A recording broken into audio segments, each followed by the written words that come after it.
તો દિલ્હીમાં ભાજપની ભવ્ય જીત, જ્યાં દિલ્હીથી લઈને ગુજરાત સુધી વિજયનો માહોલ જોવા મળી રહ્યો છે, ત્યારે વડોદરા શહેર ભાજપ દ્વારા પણ ઉજવણી કરવામાં આવી। ભાજપના કાર્યકર્તાઓએ ઉજવણી કરી, ભાજપે ફટાકડા ફોડી જીતની ઉજવણી કરી છે, એકબીજાને મોઢું મીઠું કરાવી ઉજવણી વ્યક્ત કરી।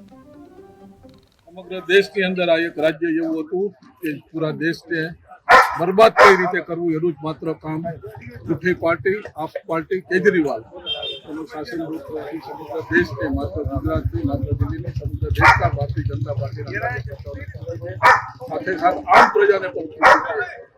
અને ભારતીય જનતા પાર્ટીએ જે કંઈ નરેન્દ્રભાઈ ગેરંટી આપેલી, દિલ્હીની પ્રજાએ એની ઉપર વિશ્વાસ મૂક્યો। છેલ્લા 10 વર્ષથી જે જૂઠાનું રાજ ચાલતું હતું, જે રાજ અફવાઓનું રાજ ચાલતું હતું, જે રાજ શરાબીઓનું ચાલતું હતું, એ રાજને ધ્વસ્ત કરવા માટે દિલ્હીની પ્રજાએ ભારતીય જનતા પાર્ટીને પૂરો સપોર્ટ આપ્યો છે। સમગ્ર દેશની અંદર આ એક રાજ્ય એવું